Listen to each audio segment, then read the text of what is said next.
Okay, very good. Thank you. All right. So good morning, everyone.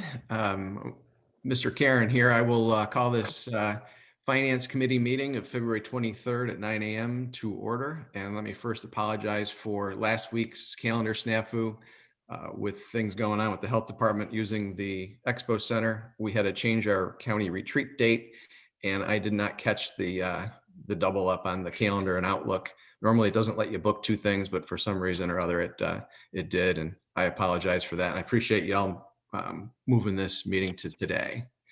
So with that, we've got introductions as the next item. Do we just want to announce who's on the call, or how do we want to work that? I think that would be best just for the record, and then I will also just introduce my team members as well. So Mr. Karen, if you want to go ahead, obviously you've done your introduction and we'll continue from there. Mr. Gooch, would you just want to do the introduce yourself in attendance? Yes. Good morning, everyone. And I'm Jimmy. I'm here, ready for the meeting. Very good. Georgiana Kaczynski, Commissioner from Creedmoor. I'm here. Very good. And then for Saguasa staff, Richard Ballmer, Finance Director, and myself, Scott Schroyer, Executive Director for Saguasa. And also in public attending with us this morning is Ms. Jordan, correct? I did see here. Let me just get my video correct here. And yes, I am here. Very good. And I also see Mr. Birdsong has joined us as well, as far as in our audience today as well. So thank you very much. This is Jim Wren. I'm here remotely. And there's Jim as well. Thank you. Okay, very good. Mr. Karen, may I continue? Yes, please. All right, well, thank you very much. Thank you for your time this morning. Greatly appreciate it. Very important meeting for the Finance Committee, looking at and preparing for our FY21 and 22 budget. So just a couple reminders here as we're getting into our budget season. We anticipate a couple of Finance Committee meetings here to review our proposed budget. A lot to talk about. We're aiming for a May board meeting in terms of presenting this item to the board for approval. Just a reminder that there is a public hearing for the budget that is required as well, as we're getting close to our budget approval. And if we aren't successful in May, then we'll have an opportunity at the June board meeting to approve the budget for our fiscal year starting July 1st. In terms of what we're trying to achieve today during the next 3 hours that we're scheduled is basically just to review our FY 2021 budget, where we left off last year, and some of the challenges that we faced during this past year, especially in regard to use of fund balance and also funding the CIP. And we're looking to basically just have some dialogue here and also kind of frame up our FY 21-22 proposed budget so that we have an idea of where we're going with our budget and any refinements that we would need to make moving forward. I do have the agenda on screen for us this morning. We have a few topics to cover, and obviously at the end of the agenda here, we're looking for some recommendations from the committee. And also we'll want to talk about just kind of framing up some dates for our next meetings in March for the Finance Committee. So thank you very much. So I'd like to continue on the agenda, and just you see in the budget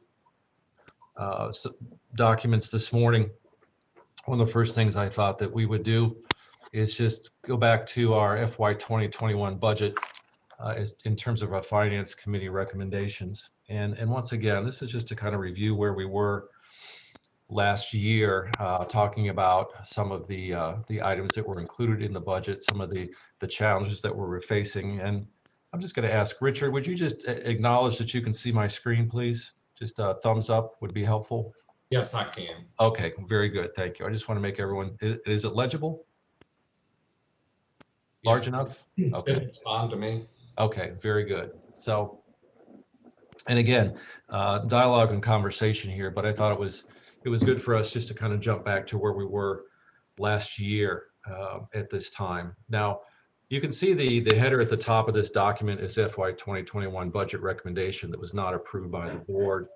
And what we did last year, basically in our committee recommendation, is we looked at some of the challenges that we had, and I'm talking about starting at bullet number 2 here on this page, where we talked about the FY 19 and 20 budget defunding the capital improvement depreciation by 20% or less $440,000, basically from 100% funded to 80% funded. So that was something that we were dealing with last year, and centering around that discussion was how to get us back up to 100% funded and what the term was going to be. And we discussed in the Finance Committee possibly a 1 year to get back to 100%, maybe a 2-year approach, maybe 10% additional years forward just to get us back to 100%. And I'll just comment on capital improvement plan depreciation and funding of that. And that basically is funding, if you will, the maintenance for our capital improvement, our maintenance items, our large capital items that basically, as we know, over time, as their useful life diminishes, we have to put more and more money into those resources and eventually replace those resources over time. So again, the money that comes out of this CIP is basically helping us to manage our infrastructure, whether it be sewer pipes, water pipes, fire hydrants, valves, any other fixtures that we have throughout our infrastructure, our service area. Moving on, we also talked about projected future loss of revenue, close to $100,000 just from interest income by spending down the CIP balance. And our CIP then was dedicated last year, basically a large amount, $14 million to the water plant improvement project. We also talked about the future loss in revenue, minus $400,000 resulting from the institutional customers' reduction in water and wastewater usage, which we saw basically on the horizon and experienced. We talked about the effects on future infrastructure repair and replacement by not funding CIP depreciation at 100%. And then, as I mentioned previously, we talked about the different strategies to fund the CIP back to 100% versus the 80% where we were. And of course, looking at anticipating increases in project expenses for FY 20 and 21, both controllable and uncontrollable costs.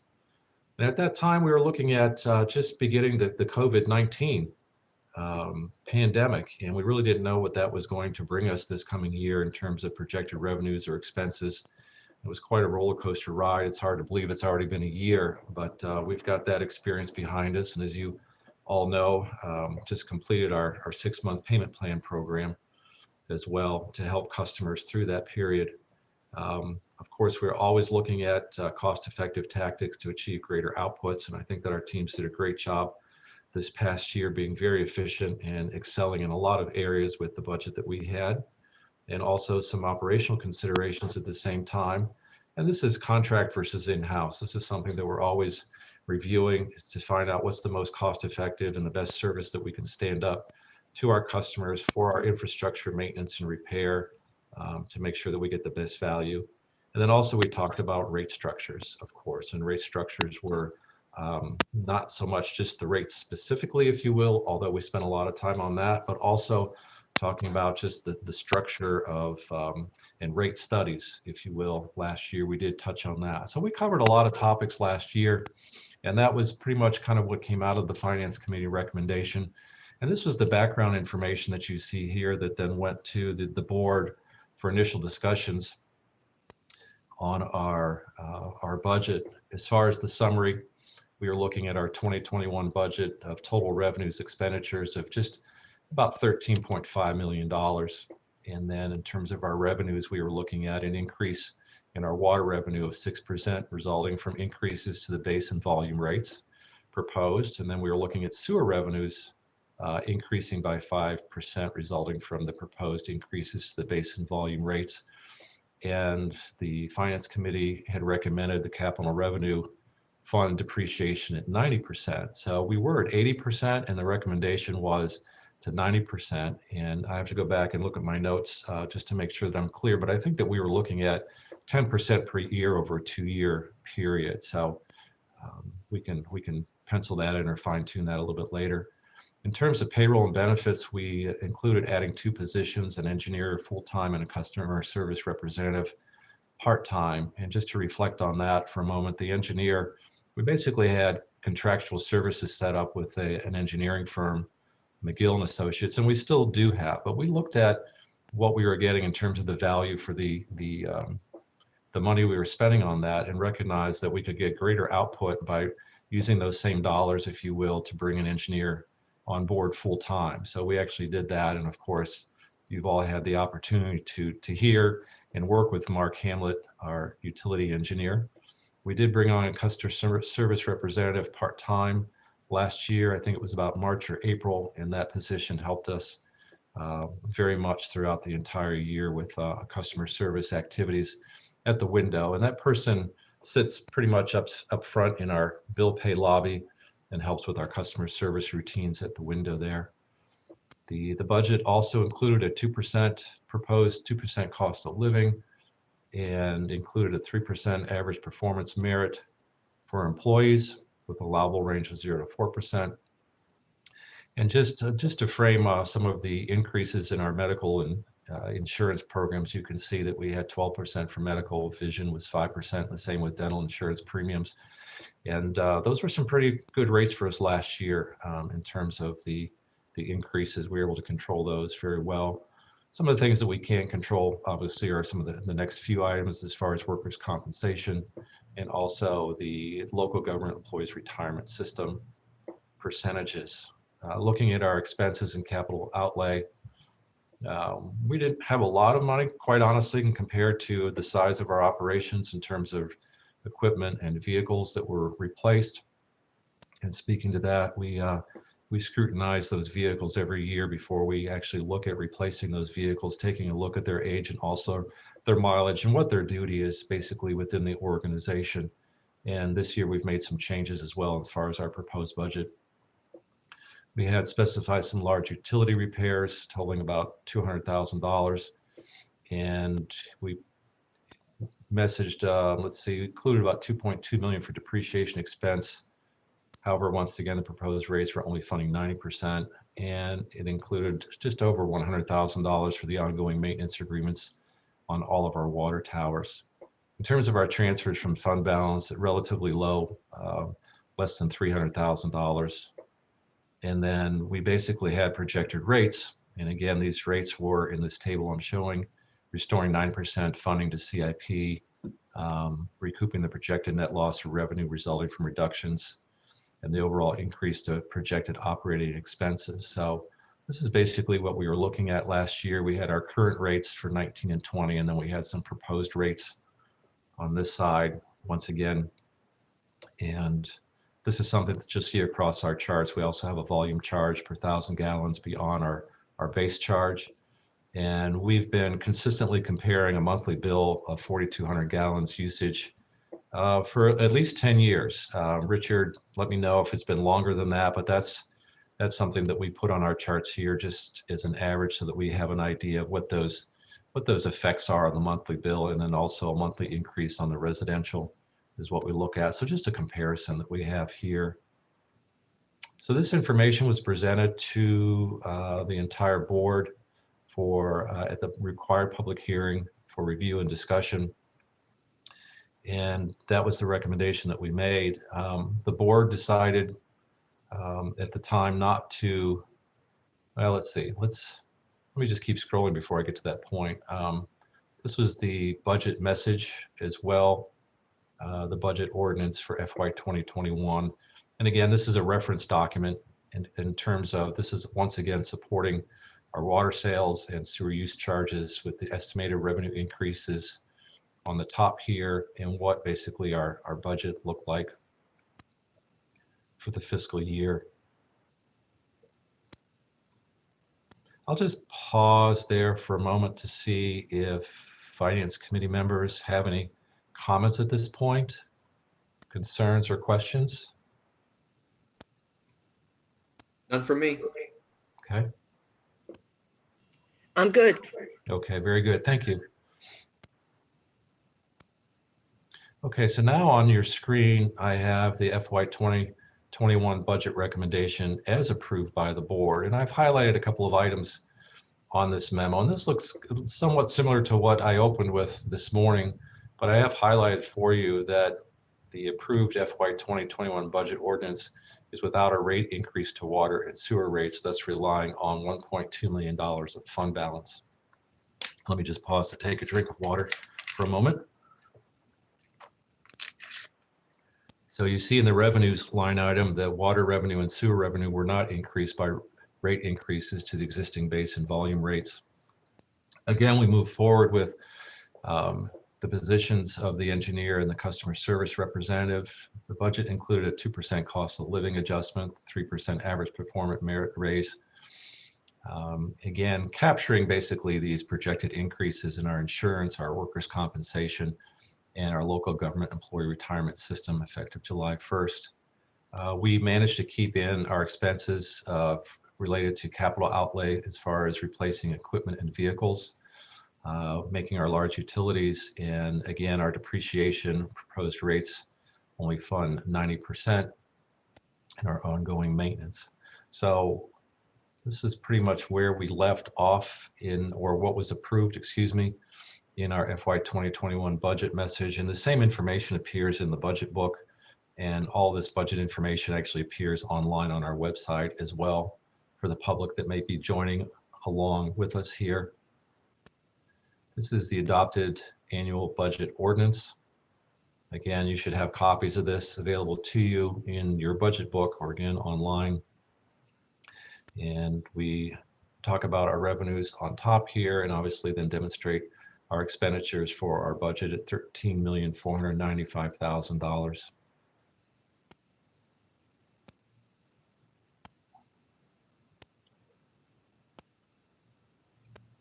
Okay, at that point, I will pause again, and I would like to ask Richard, is there anything that you would like to add to the information that we've covered so far in the FY 2021 budget as approved? No, I think you covered it pretty well.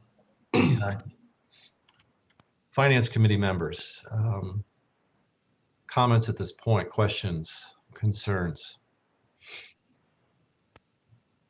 Real quickly on the depreciation. So we're at 90% at this point?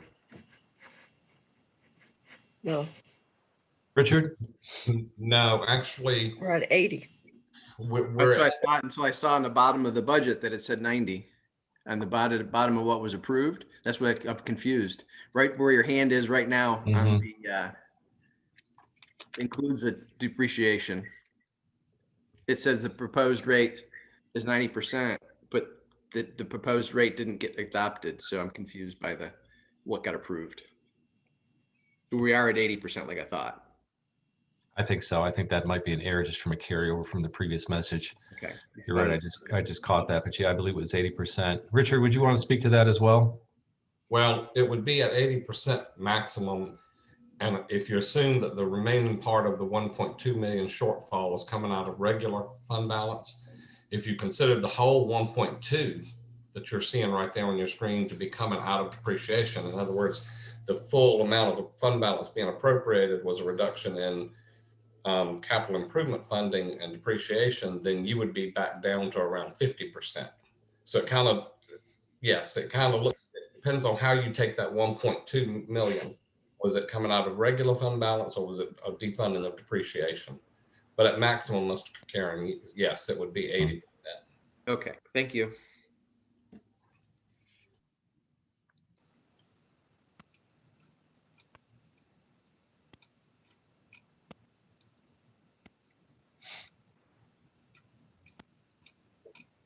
Okay, so let me just scroll down a little bit further.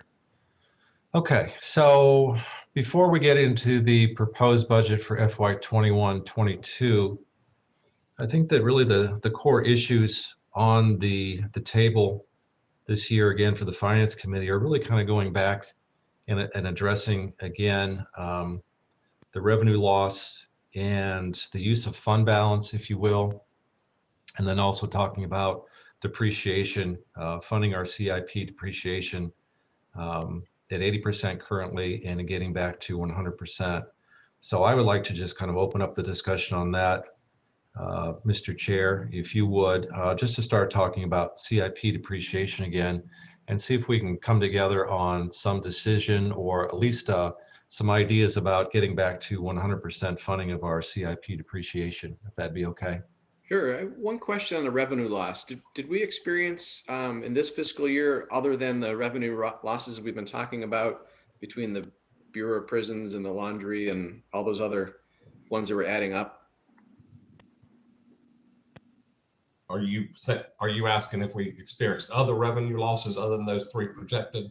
Yeah, because we kind of keep claiming those same losses. And I think once they're a loss, they're a loss. You can't go back to that again. I mean, that comes off of the line, so to speak. You know, we keep talking about those losses, but was that last year? That was projected for the year we're in now, the Okay. 21.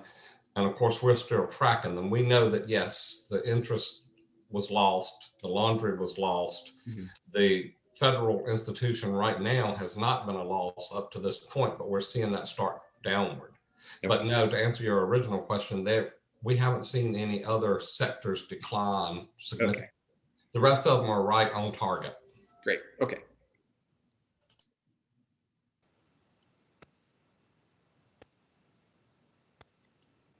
Yeah, let me go back. I apologize.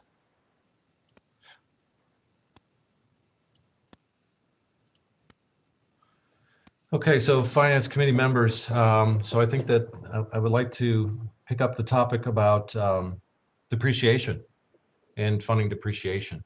And we had talked last year about a schedule to get us back to 100% funding of depreciation, which is paramount to our organization as far as the maintenance of our existing infrastructure. So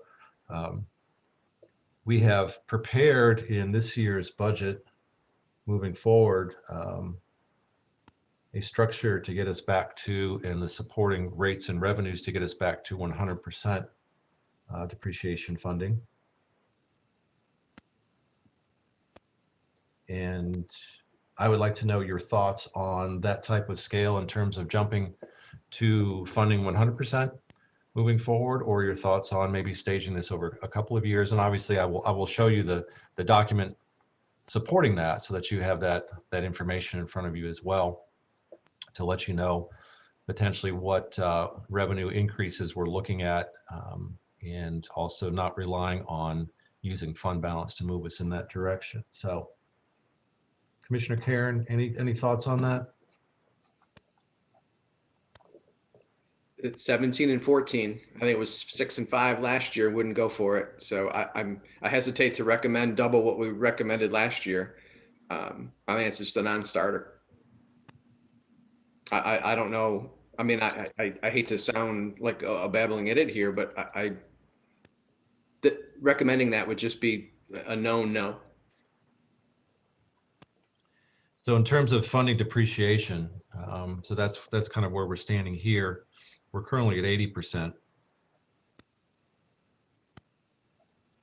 Okay. I'd like to see us shoot for 90 again instead of 100. We should have passed it last year. We didn't pass it last year, but Tim is right. This is going to hit brick walls if we try to do it this way. And I was thinking maybe if we did 90. But I have ideas about rate schedules for our SIGWASA miscellaneous charges and service classifications. You know, the customer deposits, the non-cutoff fees. Right. So to get to that, I've got a couple ideas on all of that. Okay. And we do have that opportunity to talk about fee revenues and updates proposed for that as well. So I hate to sound ugly, and I hope everybody understands that where I'm coming from on this, but my phone is burning up with people who got disconnected. And Scott, and Richard, I want you to know I didn't call anybody. I just said, you got to call SIGWASA. I can't help you. So I stopped getting involved in that, much to the dismay of others. But my gut feeling on this, if people don't care about spending $50 and the amount of revenue that we have collected for cutoff fees and normally do in an actual year, then I think we need to double our cutoff fee. We need to make people stop getting disconnected. If a possible way to do it. That's the first thing that stood out to me. And I said, you know what? They don't mind $50. Let's raise it to 100 and see what happens. And Well, Tim, we'll- you know, you are always my voice of reason when I come out with this stuff, but because you've got the experience before I do. So Mhm. that's just my thought on that. When I hear about the non-billing revenue that we have, Mhm. I just feel that if we are budgeting for that much money and collecting that much money, we need to make it a harder hit. And maybe some of that'll stop. It'll cut down on our labor cost. We won't have people running up and down the highway, turning people off and back on. $50, I don't think cuts it. We Well, may one be losing money. One of the things that we'll look at discussing yet this morning is talking about the fee reviews that we're doing and some of the updates that we're proposing, just to let the board know that we're also reviewing the actual costs for those type of services to make sure that that's in alignment as well, so that there's justification for those costs. And we'll get into that as well coming up. So. Okay, well, let me just kind of go back to, we just kind of finished up item 3, talking about our 2021 budget message, our budget ordinance, the use of fund balance and rate increases. And again, we want to get ourselves away from the use of fund balance, obviously, knowing that we used $1.2 million this past year to support our operating budget. And we've got our depreciated 80% versus 100%. So moving on to item 4, as far as our FY 21-22 budget proposed, just an overview, just item 1, as far as identifying needs across the organization. It's important to understand where we are today, and also as we look forward over the next 5 and 10 years, where the organization needs to be, and identifying the needs to support the organization. And some of the items that came about were, and something that I tasked the managers with, the superintendents across the organization, has said, stand here today and look at your needs across the organization in terms of operating the facilities, the manpower needs, the programs that we're not doing that we should be doing in terms of maintenance across the organization, whether that be in the field or within the facilities themselves. Look at staffing across the organization in terms of getting a minimum of 2 people on second and third shift versus just 1 person on third shift that we have across the organization. And look out 5 years, 8 years, 10 years across the organization, identify those needs. So we went through that exercise this year, which was very helpful to identify those needs and put together some really good programs. Unfortunately, when you start to put together the needs across the organization, the amount of money to fund those, you're in excess of $3.5, $4 million over the next 5 to 8 years as far as needs across the organization. Now, again, this is stage growth in terms of some resources, some programs, and needs that we have out there. But it's important for an organization to say, okay, where are we? Where do we need to be in terms of the organization as far as bringing some of our programs up to speed and doing a better job with our maintenance activities in the field, so on and so forth, in addition to some CIP out there across the organization. So just want to let the Finance Committee know that we did take that opportunity to look at those schedules as well, so that we can see how we can move towards fulfilling some of those needs in the future. Obviously, with budget constraints, we have to push those off. And as you know, the organization runs very lean across all departments. In addition to that, we looked at our budget assumptions and our fixed costs across the organization, especially in comparison to where were we last year, what do we see across our horizon here in terms of some increases in costs that we can't control, obviously, for materials and supplies, and also what is it that we can control to keep our costs down. We took a good look at that and also balanced that against our identifying needs across the organization, and said, okay, let's take a look at our future budget, obviously moving into next year, and pare all that down as low as we can, once again, to to meet the needs of the organization, to get off the use of using fund balance, also to appreciate some of the revenue loss that we had, and also, again, what can we do to fund CIP to a greater percentage. So with that, we started to look at how to develop our FY21 and 22 budget. We also took a look at our revenue and expense trends forecast. And as you know, we've been doing quarterly updates to the Finance Committee and the entire board to let you know kind of where we are with our revenues and expenses. And we just completed that report, a recent report in February. I think that was for our second quarter review. And one of the reasons that we were having those quarterly reviews was to monitor where we are throughout the budget year with respect to revenues and expenses, and also to look at, was there going to be a potential need for any adjustments in rates during those terms. We have not done anything with the rates through the first half of the year, just based off of those reports and what we're seeing. And I know that we've seen a slight uptick in some of the revenues that we are projecting from some of the large users, which we are happy to see. But then again, keeping that in perspective with where we were in terms of using fund balance, we're still not getting to the point where we're able to eclipse or erase that fund balance use that we used for this budget.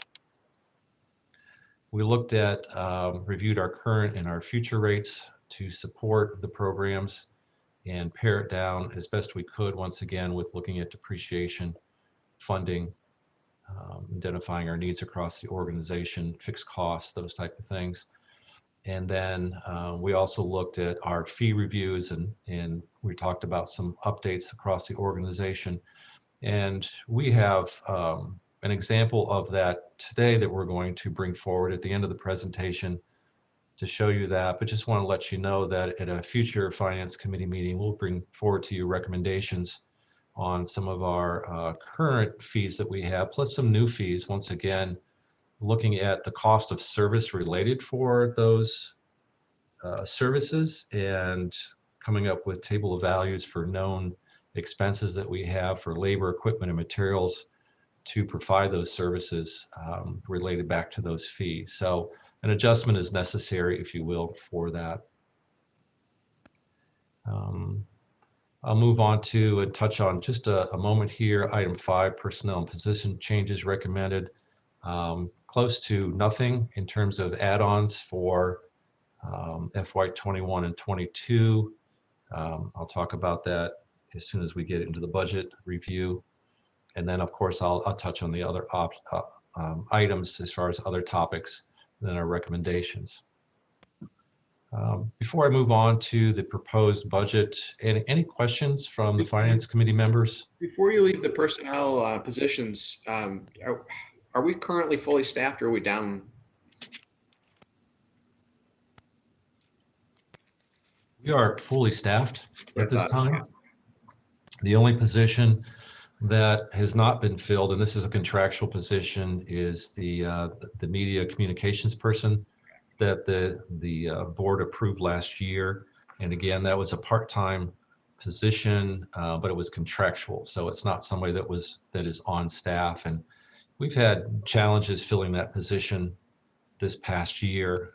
It's still in the budget, and it's still remains a recommendation moving forward, and we'll talk about that. So any questions or comments about identifying the needs across the organization and the approach that we're taking?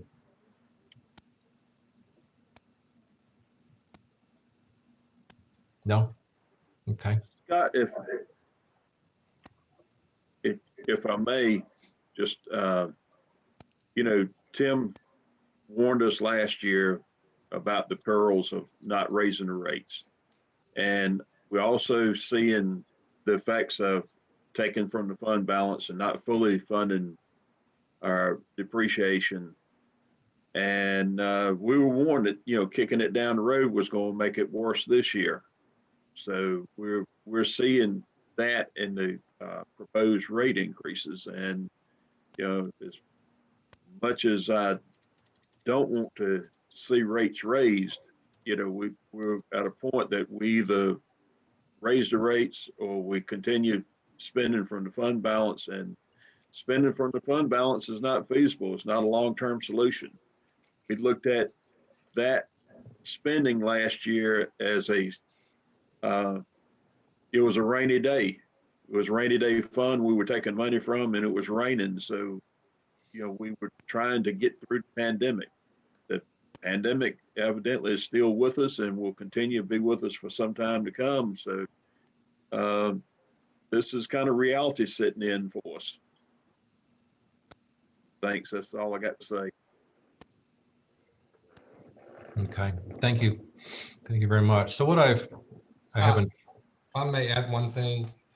yes, Just want to bring to the Finance Committee's attention that when we look at the screen and you see the 17 and 14%, keep in mind, we don't want customers to think, or the Finance Committee to think, that is rates. That is revenue, and revenue increases differ from rate increases, because rate increases, of course, are going to be, are you looking at base rate? Are you looking at your 4,200 customers? So that's why I bolded and underlined revenue, that those percentages are not necessarily in line with rate increase percentages.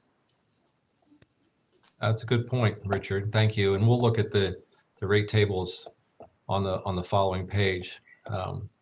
So Richard, you want to just kind of walk us through this page then? Sure. So what we built into the draft budget to bring to you today is kind of the working copy, the original balanced budget. We assumed, we just went back to the fulliest funding depreciation, and we assumed what do we need to cover any operating increases that are included in the budget, and the revenue would increase 17% for sewer, 14%, 17% for water, 14% for sewer. Again, that's revenue. And that includes $77,350 for specified capital improvement projects, small capital improvement projects throughout the organization, and funding depreciation on 100%. So we decided to develop kind of a baseline budget. What would be the ideal budget to get a true balanced budget this year? And then see at the tail end what that would have an effect on rates. And then the Finance Committee can give us guidance on which way to go. Included in the draft budget is some of the same things you see every year. The only personnel changes, as Scott mentioned earlier, was in changing the part-time CSR position to full-time, adding a one part-time position for communication specialist, and that would be an actual in-house part-time employee, not a contractual employee. The prior years, he mentioned, had contract labor built in, so cost-wise, it's not much different than the prior budget. A 2% COLA, the same 3% merit raise that's been in prior years, and of course, the local government employees retirement system, the retirement system for the employees went up 1.2%. That's been kind of constant for the past 3 years or so. It's been going up 1.2%. As far as expenses, it includes a projected increase of 50% workers' compensation insurance. That's unfortunate, but that's something we cannot control. And a 3% P&L premium increase. I will make a note on the P&L insurance. The 3% is really below industry standard. And if you look back over a 10-year history, our P&L premiums have essentially been flat. So we're paying essentially what we were 10 years ago. It increases the budget for some software, IT, and communications. Scott identified some deficiencies in the organization for software and communications, and we're plugging those holes. Replacing some equipment and vehicles. You see that, as we mentioned earlier, is basically just $77,000. It's small items. And making a few large repairs, which total about $201,000. Some of those are larger, some of them are cumulative smaller repairs. And then of course in Department 7200, which is where we budget things such as workers' comp, P&L insurance, and depreciation, we put back the 2.2 million funding of depreciation at 100%. And Department 8000, which is the pump stations and water towers, has 110,586 for ongoing maintenance on all the water towers. That's, I think you saw in the previous year, that was 107 maybe, so that went up a little bit. So that's what's in this draft budget, is all the typical operating expenses with these increases included. Any questions on that?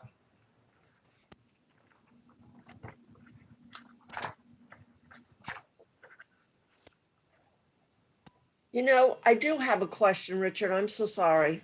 No. Last year, I think we did a matching, Tim, for the 401k up to 1%. Or we went up 1% on the 401k for Yes, our employees. that's correct. The Finance Committee and the board voted last year to implement a Saguasa match of up to 1%, and that was new. So prior to this year we're in, there was no 401k match. Okay. Can you tell me what was the result of that match? Did we get anybody else signing up, or did no change, or We that had, later? If we get to that later and I'm jumping the gun, I'm sorry. no, ma'am, it's not anywhere later. So yes, we did see a significant increase in 401k participation. I don't have that in front of me, but off the top of my head, I would say it at least doubled. Do we have Wonderful. 100% participation? No, but we had probably 5 employees on it before, and I'd say we have now 10, 14 employees. Excellent. That is correct, Richard. Yeah, okay, good. Thank you. Thank you. Thank you.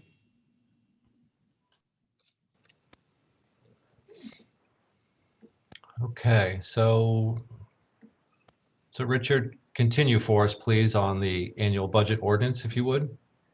Okay, so if we take that information that we just had and say, okay, what does that look like in ordinance form? And here's what it would look like. You see that same information translated into a 70% increase in revenue for water, 14 for sewer, and the 77,350 in capital improvements. So you'll see that the water revenues in the budget that we're in now that the board's approved for the current year, water is 4.7 million. You see that go to 5.5 million. Wastewater was 7.3. You see that go to 8.3. And then, of course, non-billing revenue stayed fairly flat. You see interest revenue, of course, go to 0, and we've covered that in many of the previous meetings. So if you'll scroll down, you will see that this balanced budget does increase operating expenses somewhat, but not dramatically. And you'll see it raises our budget from 13.5 million last year to 14 million this year, which is an increase of about 500,000, about $500,000. And that would include using a transfer from fund balance of roughly 200,000. That's not concerning because typically we budget conservatively, and that would pretty much be a zero balanced budget, because we would expect that every single expense does not come in at 100%, and every revenue would not come in below the number that we put in. So that's what effect you'd have on a balanced budget, and that is 100% fully funded depreciation and all the expenses that are in the draft budget previously discussed on the previous page. Any questions on that? Richard, I think one thing that would be good to point out is the administration department 7110, because if you're looking at last year's budget and that cost, you know, we had $1 million in that budget area, and we have $700,000 in it this year. Talk about splitting out human resources and engineering departments, please. Yes, I'm glad you brought that up. I forgot all about that. In prior years, we had one department for administration because there were only 3 of us in that department. This year, with bringing on a human resources manager and an engineer in-house, we felt it would be prudent to split those 2 departments into our own department so they would have their own budget. And so that's why, as Scott said, you see that last year's administration budget was slightly over 1 million. This year it's down 700,000.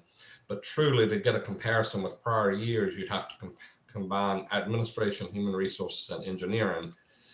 However, keep in mind that those didn't exist, even those positions didn't exist in prior years. So the budget for administration, if you roll those 2 back in, would be higher than prior years because you added 2 positions over the last 2 fiscal years.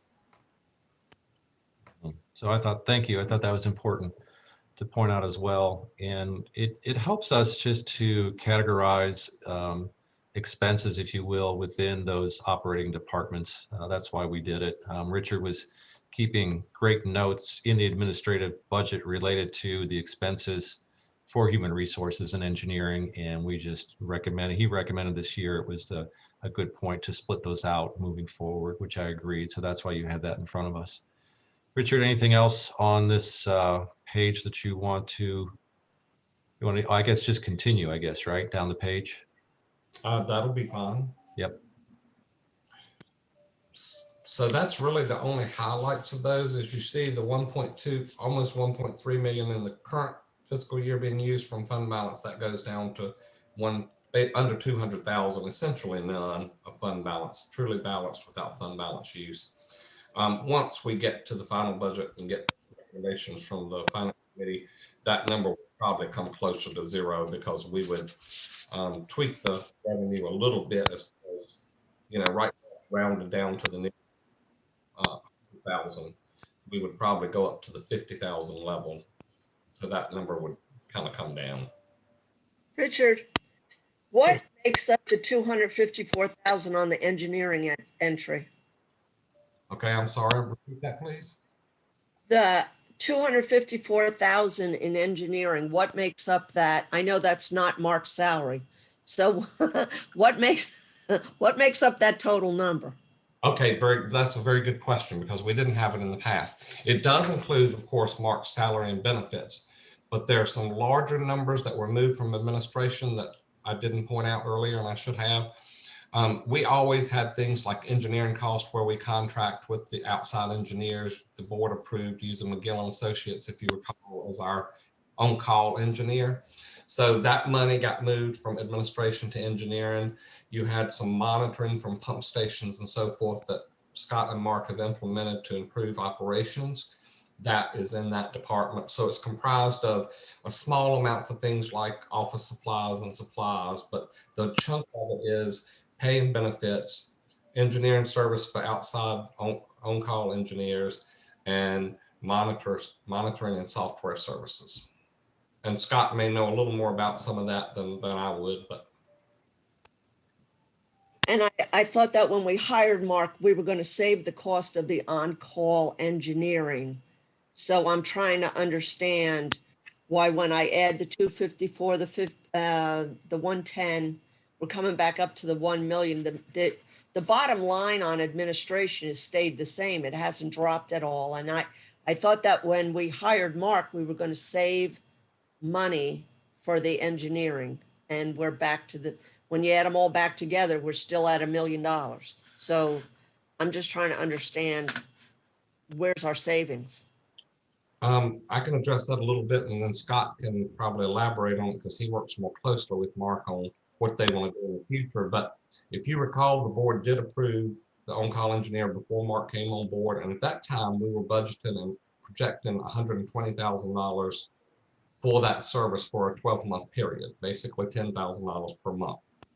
That engineering cost in the budget that you're looking at now, we dropped that to 30,000. And I think that's for small, Scott may know a little more about it, but outside services such as asset management assessments and things like that. So it did go down. Did it go to zero? No, but also in that budget is we've added a couple of kind of one-time costs that are not necessarily McGill for such things as water and sewer modeling. I believe there's 45,000 built into that department this year that wasn't there in prior years. So we took down the on-call engineering cost. Yes, it dropped to about a fourth of what it was originally, now that we have an in-house engineer. But we are adding some things that hadn't been done in the past that need to be done, I guess is the best way for me to explain it. That is correct. Thank you, Richard. That was a good summary. So in essence, the idea was we've got this large amount of contractual services with the engineering out there, and saw potential for those increases at those high rates. And so again, we can get a better value here by bringing this in-house, but also putting into that engineering budget, if you will, moving forward, addressing with our technologies, the water and sewer models that we need to do, which we can't do in-house. So we're still relying on some engineering services for that, but we do have that control as far as, that expense in the program for that. And I know we've had a lot of traction this last year talking about water quality models. And as you know, without that data, we're just kind of shooting in the dark in terms of what to do and what improvements to make out there across the network. Thank you. That was the right explanation. I was afraid, I had a feeling we were still contractually obligated to some of it. I just wanted to make sure I was on the right track with it, because the Right. difference between last year and this year is $67,000. So, Right. yeah, studies have to be done. I understand. Additionally, Commissioner, if you look further down the page to the projects and studies line item that we had in there last year, you see that's been zeroed out. We had $100,000 in that area last year that's been moved around, basically, or moved up into that engineering line, if you Okay. will. I have Mark managing those projects for us. And again, previously when it was in administration, everything was in that same department account, if you will. So again, Yeah. with Richard's help and recommendation this year, we started to split things out so we can capture those costs better and report on that and also control those costs. So just wanted to point that out. And then lastly, Richard, speak to debt service, because we always want to point out where we are with our debt service amount percentages, especially year over year. Okay, so debt service, the prior year was 3.87 million, pretty much 3.88 million, and you see it's down to 3.85. Not a huge decline. You will not see, other than $20,000-$30,000 declines, you won't see any change in that each year for the next few years. You will not see a dramatic drop in that until 2025, 26 is the first fiscal year that some debt starts dropping off, and you'll see that 3.8. Until then, for the next 2 or 3 years, you will see it only decline by normal interest, decline in numbers, which is roughly $30,000 to $50,000 a year. So as you can see, of the 14 million, still basically 4 million of it is going to debt service. And that is a good thing to point out, because we always know that we talk about debt being the largest portion of Sequoia's budget. And it's very clear there that 4 million of the 14 million is debt service that we have absolute no control over. Any questions on any of that? Okay, thank you, Richard. Let's carry on then. Okay, and then we left highlighted in this budget because in several of the board meetings, some board members have mentioned that they thought the executive director's discretion for moving money around was too low. So Scott and I discussed it during our preliminary staff meetings for budget, and we left it highlighted, I guess, to get the finance committee's guidance and thoughts on that. If that we wanted to leave it at the 2,500 that it's been at since the beginning of Sequoia's history, or if the finance committee thought that was too low and needs to be changed. So that's why that's highlighted. Now, I don't know, Scott, if you want to stop at this point and bring that up as a discussion item, or if you wanted to wait until later in the presentation for that. Yeah, thank you. Before the board members comment, yeah, we did highlight that because that was brought up, as Richard mentioned, last year by a board member or two, with the perspective that it seems awfully low for a $14 million organization. At the time, there may have been some consideration to spending authority in terms of business and taking items to the board. And if the board recalls, this past year, I requested and the board approved my spending authority from $10,000 up to $30,000. So this may have been within that same topic area, if you will, as far as approval for expenditures for the business. This item in section 3 is the authority to make transfers as necessary within the budget itself. So in my discussions with the board treasurer and the finance director, Richard, who is on board here today, he and I talked about that. And I said, Richard, just give me your perspective on that as far as making transfers and the controls, because Rich and I both stand on the square that we want to give the best budget that we can to the board. And we really don't want to be making transfers within the budget if we don't have to. The best budgeting we can do won't require that. And Richard, I believe your comments were, $2,500 has been good. As far as the maximum, you said $5,000 as a perspective would be something that you would stand for, would recommend as well from a perspective. So I just wanted to provide that to the Finance Committee as well. Not necessarily looking to make a change this year, but again, since it was brought up in previous years and we said we would address it in the upcoming budget, we just wanted to put that on the table today for discussion. So Finance Committee members, if you'd like to weigh in on that. So if we upped it to 5,000, would that eliminate some of the budget amendments? It could, anything under 5,000 that was not an interdepartment. Right now, if it's an interdepartment budget and it's getting moved around, it's in the background of the budget amendment, but not in the actual amendment, ordinance amendment itself. But yes, it could theoretically, for anything under 5,000, if we needed to. Keep in mind too, that I will point out that this does not give the executive director or the finance director, and should not, the authority to increase the budget. So you can't just add Right. 5,000 or 2,500 to the budget. I just wanted to point that out. This is strictly to make transfers between departments. But yes, it could cut down on the number of budget amendments and the number of things brought to the board, yes. So, and the other question I have for you, both of you, I guess, is have you run into a delay problem because of this at any time?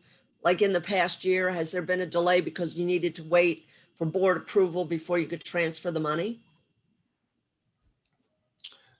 For the small amounts, no, ma'am. There's been a few things that we held off for board approval, but they were typically repairs and maintenance or capital projects. They were things that would not have fallen under the 2,500 or the 5,000.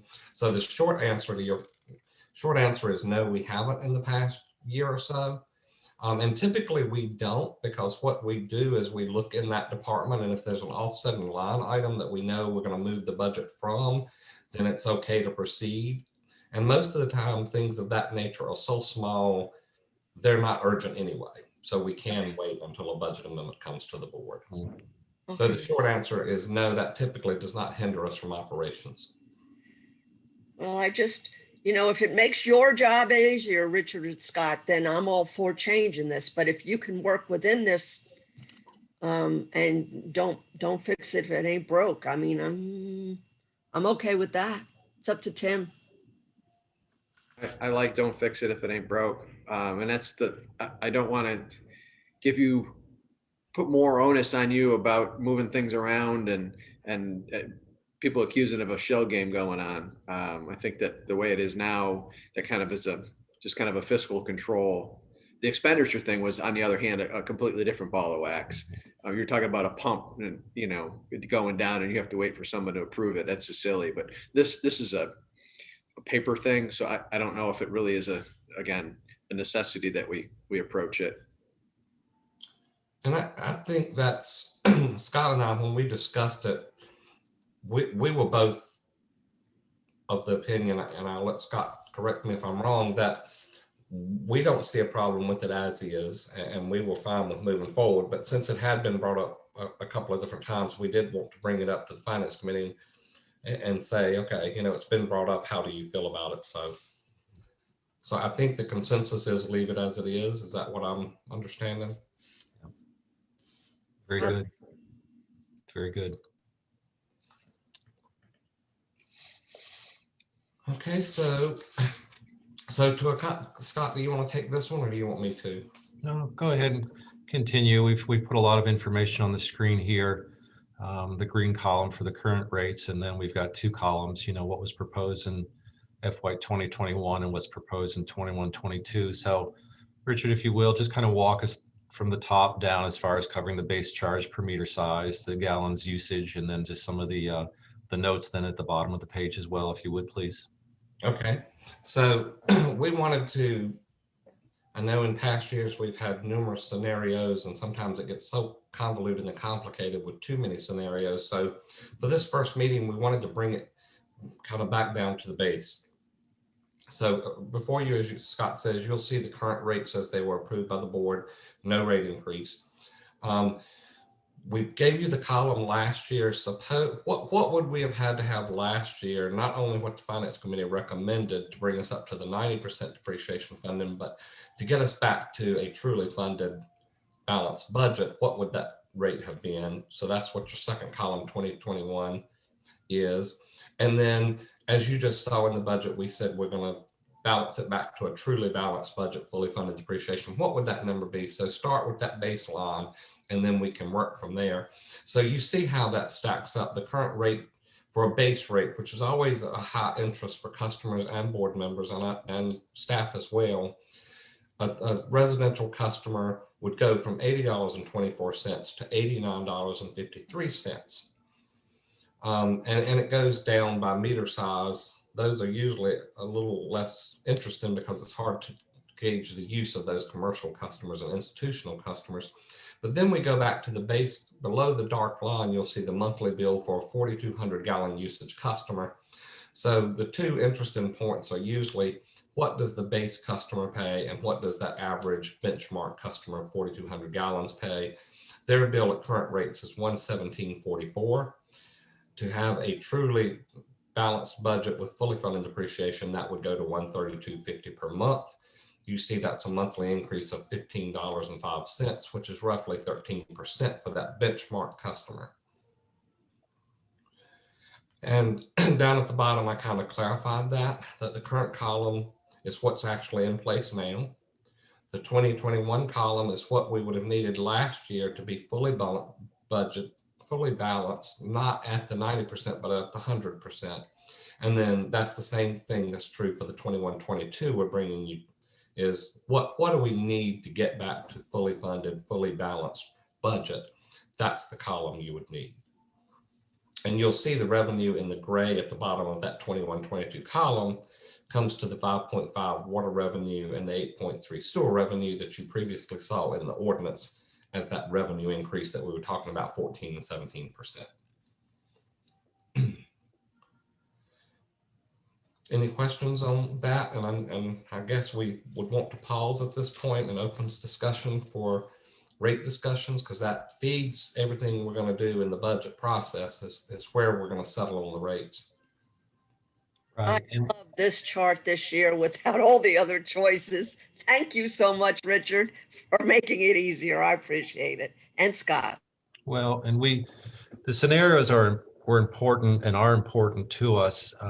And the reason we could just kind of dial it back this year without so many scenarios, and we can create additional scenarios, and we will, if the Finance Committee desires such. But again, standing on pretty much the pillars of not using,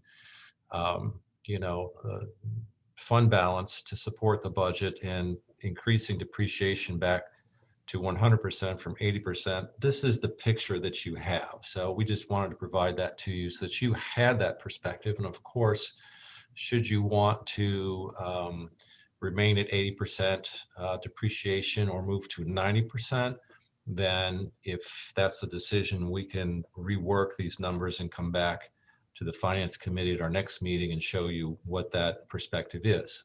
So of course, we do have some flexibility here. But again, we thought it was best to kind of show you our current rates.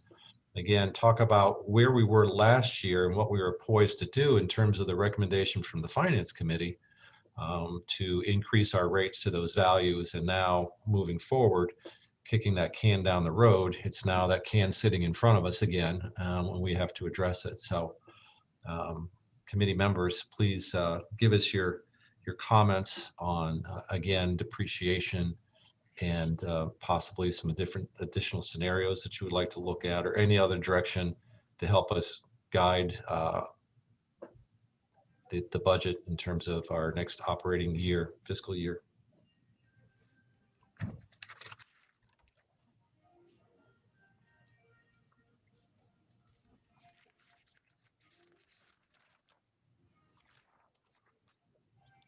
I think this is doable. I really do think this is a doable option here. Well, maybe we can again start with depreciation funding And again, we'll kind of work through these variables, if you will. We're at 80%. Our current schedule shows 100%. Is there a desire to stay at that 80%? Does it, or move to a 90%, 100%? That would help us again start to frame the formulas here and kind of work backwards and look at our budget. If we do 90%, aren't we going to go back to the set of rates for last year that we didn't approve? Or that weren't approved, let's say it that way. They would be slightly higher than last year because you did have a slight increase in some operating expenses. Okay, But for the I'm very most part, close. that is true, slightly higher, but back to last year's rates. Okay.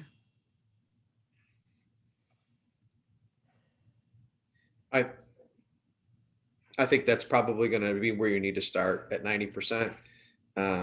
Obviously, the board chose to go in a different direction last year and had no rate increase whatsoever. And there are new costs associated with everything. So obviously, it's an inclined plane. The longer you push off, the steeper it gets. So. Okay. Well, that's good information for us. So I'll put that note down so that we have that perspective for a scenario. Richard, make sure that you capture that as well.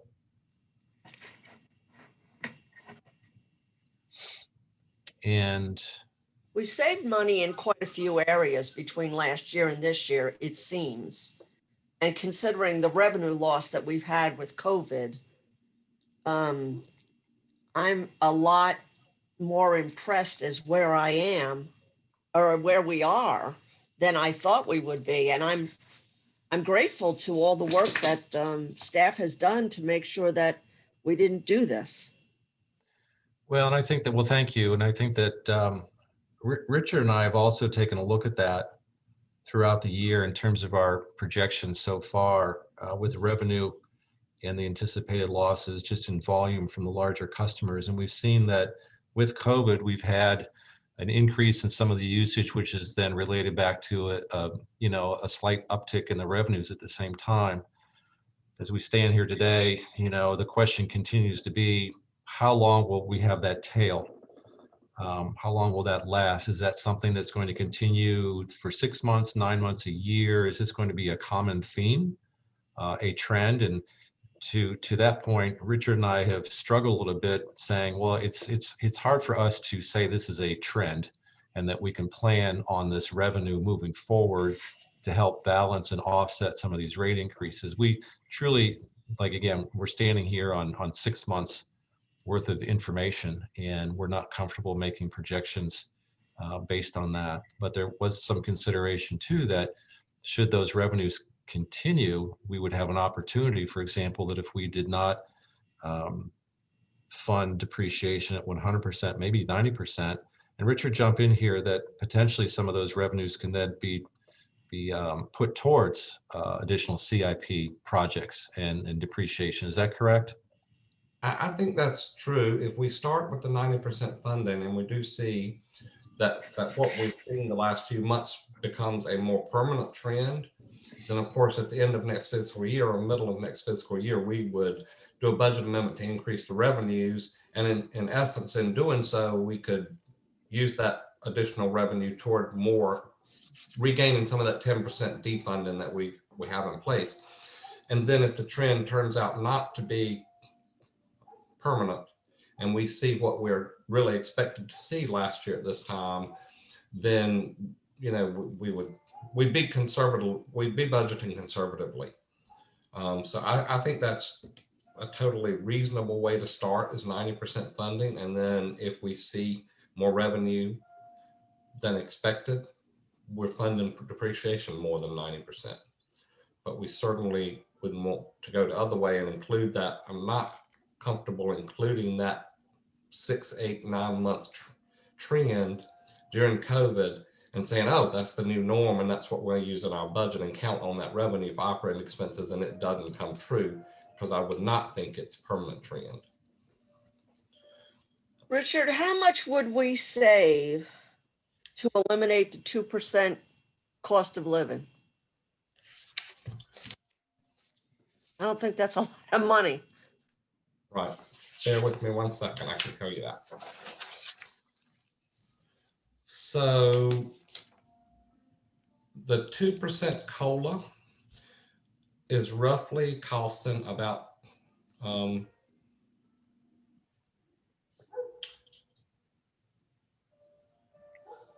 about $48,000. So let's round up and say $50,000. So if you did no COLA for the fiscal year, you could save $48,000.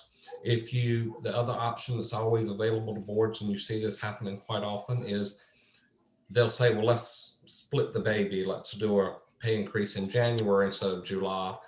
Now you've saved $24,000 next year. Of course, the following year, it's going to cost you 48, but the answer to your question is 48,000 roughly that COLA is costing you. Because the reason I'm asking is the merit increase is 3%. And for the work that these guys have done this year, I believe they all deserve the 3% merit increase for all the broken lines they've fixed.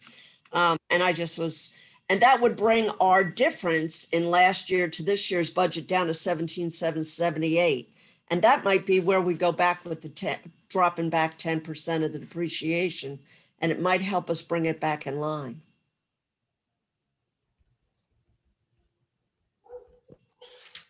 Is that a consensus by the finance committee that we want to remove the COLA from the draft budget for the next meeting?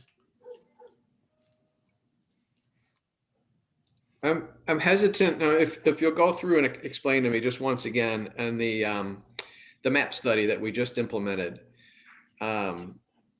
in implementation of COLAs and merit-based pay, how do these type of increases affect your downrange ability, not only having to redo a MAP study in comparison of other agencies your side, retention of key employees, and those kind of things? Do you by not doing this type of small incremental annual cost of living increases, do you shoot yourself in the foot in 2 years because now you're behind the curve by X percentage? Or is that, I mean, am I thinking about it wrong?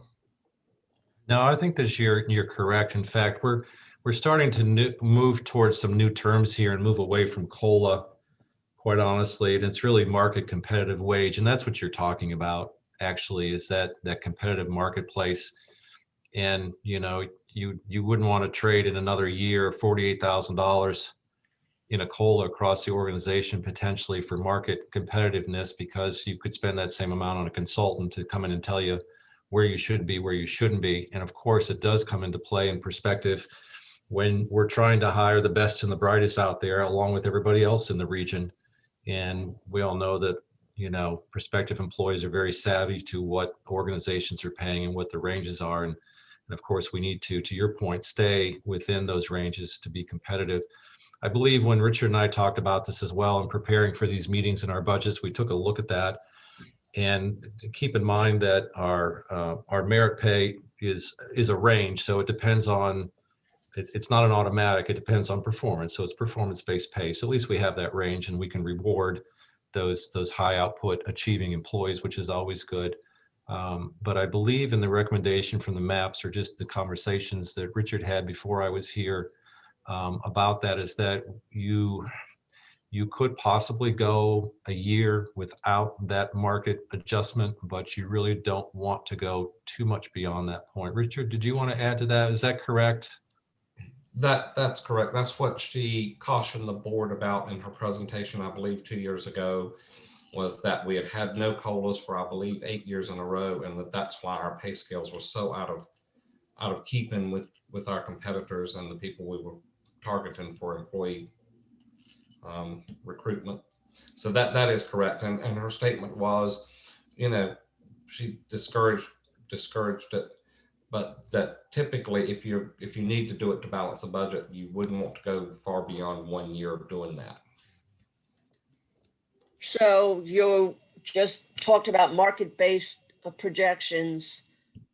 So can we not call it COLA and call it market-based increase or something else?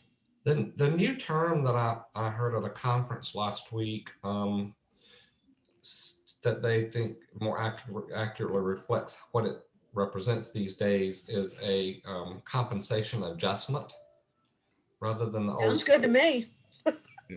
I think that Georgiana's hitting the nail on the head from an optics standpoint.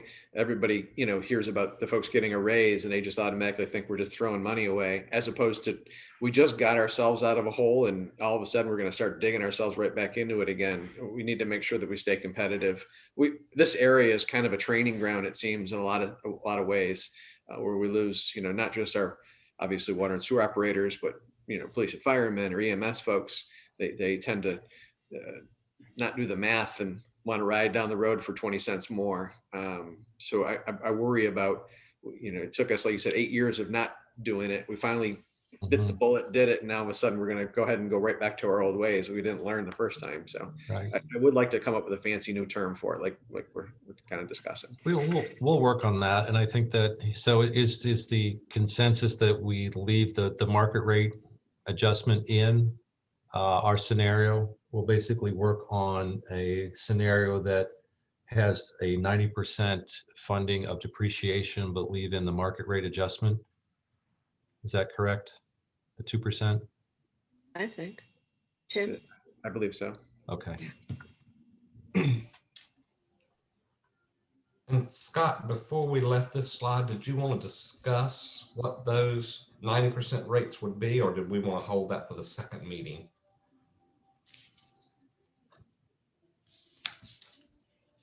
Now, what was that, Richard? The finance committee has given us direction of, okay, let's fund depreciation at 90%. Did we want to go ahead and discuss the rates and what they would be at 90%, or do we want to bring that back at the second meeting for a chart like the one we've got here? Yeah, I think I'd like to see it. I don't believe, do we have that prepared? I wasn't sure if we had that prepared. I have those numbers. Okay. I went ahead and read those numbers. As Ms. Kaczynski said, I run a lot of things thinking, okay, this is a potential question, but then we don't want to put all of that on a chart that confuses everybody. So we kept it to the baseline as you and I discussed. But I do have, so just to throw the number out there, the number for 90% for the base rate, instead of the 89.53 you see on your screen, it would be 86.99. Okay, so, and then the benchmark customer down at the bottom, instead of 132.50, it would be 129.96 for 11% increase versus a 13% increase. So that's roughly what you're looking at. I thought we could go ahead and throw that out there. And then if the finance committee says, no, that's still too much, let's go for 80%, we make make our next meeting more productive to make as many decisions as we can in this first meeting. That's less than what we had last year. I like it.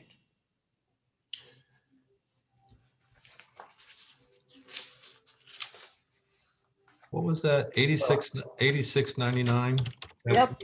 Ms. Kaczynski, let me make one comment. It's actually not less than last year. It's slightly higher than last year, as we discussed, but it's less than what last year's would have been in that second column if you did 100% depreciation. Last year, your base rate was that the finance committee recommended to the board that the board said no was 85.25. So 85.25 would now be 86.99 to get that same level of depreciation that the finance committee recommended last year. Does that make sense? It does. It does. So Tim, I'm going to throw this out because I've seen this on social media. I just want to try and do the least controversial move here. And I'm thinking if we do 90% this year, then we we'd still have another rate increase to get back up to 100. So do we want to bite the bullet this year and be done with it? For maybe we can skip another year that doesn't have to have a rate increase. Of course, I can't predict the future, but what do you want to do? Do you think we should only fund at 90 or jump to 100 and call it a day? I don't know. I don't think it's going to get taken. The 10,000 pound gorilla in the room again is going to be a rate modeling. with Yeah. that four-legged stool around the fact that we have these 2,000 minimum usage. You know, a lot of folks are very upset by that and don't understand exactly how the calculations work on what they use over that and how it's billed. So depending on what happened with that type of rate modeling, I think you would wind up with a lot of different moving parts. But the board wouldn't go for a raise because of a pandemic last year. I can't imagine that the board is going to accept a raise this year because we're still in a pandemic. So it's my gut tells me it's going to be a no anyways. So I hasten to, I can't imagine not recommending at least 90% Yeah. and wondering what will happen anyway. So Okay. All right.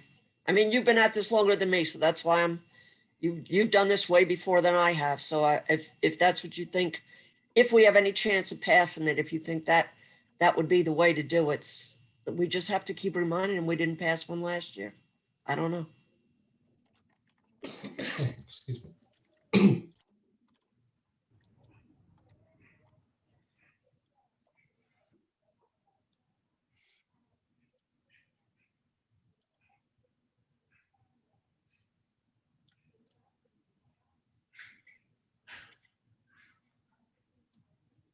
Yeah, okay, we'll just leave that alone. Okay, so we've provided, Richard put out some numbers. Richard, is this accurate? So this was at the 90% depreciation, talking about 86.99, is that correct?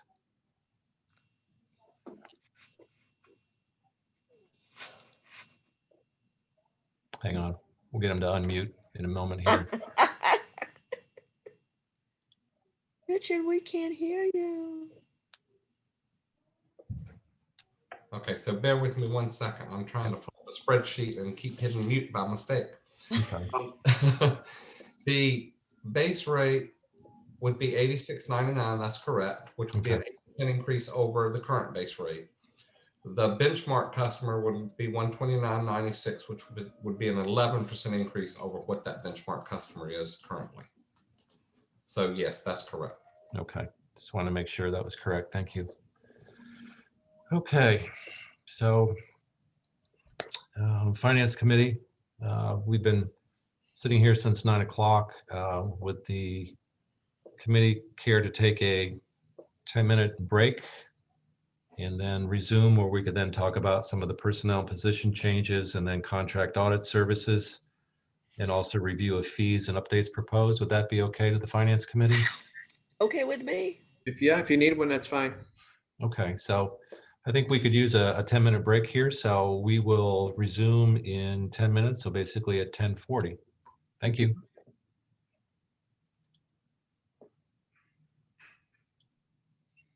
Okay, I'm going to start the recording, Commissioner Karen. So let me know if you and Commissioner Kaczynski are ready. Yes, sir. Thank you. Okay, very good. Well, thank you for that brief recess. So the next topic we would like to cover, we can come back to the rates if you would so choose. We thought we would move on to the fee reviews and updates proposed, and I'll have Richard lead us through some costs for customer payments via debit and credit card. Let me just get you to that page. And that should be this page here. So let me see if I have that. Is that correct, Richard? That's the correct page? That's correct.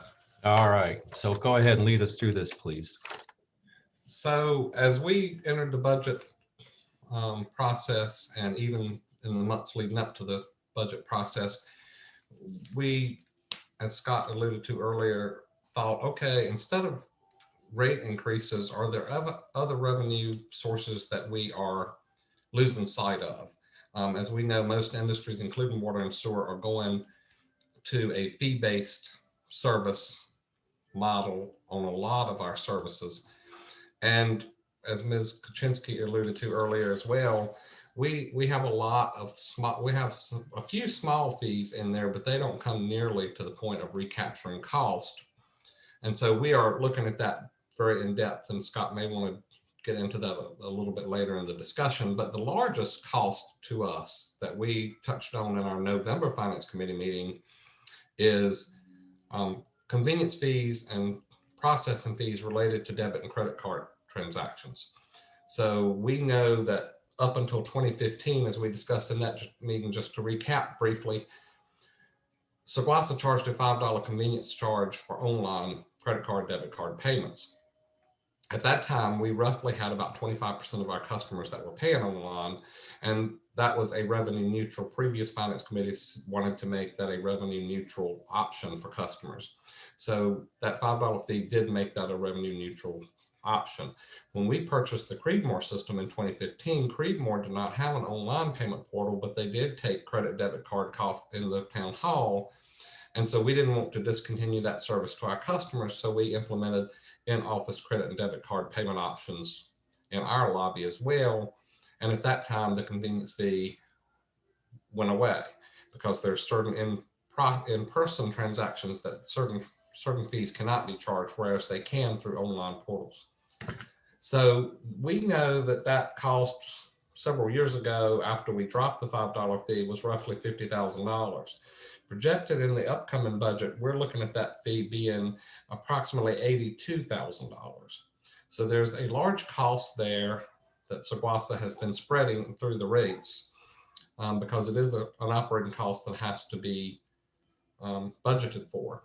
So what we brought to the Finance Committee back in November is whether the Finance Committee thought it was a good idea to consider treating those transactional fees as a fee for service situation where we're passing the convenience fee off to the customer versus Seguasa absorbing 100% of it.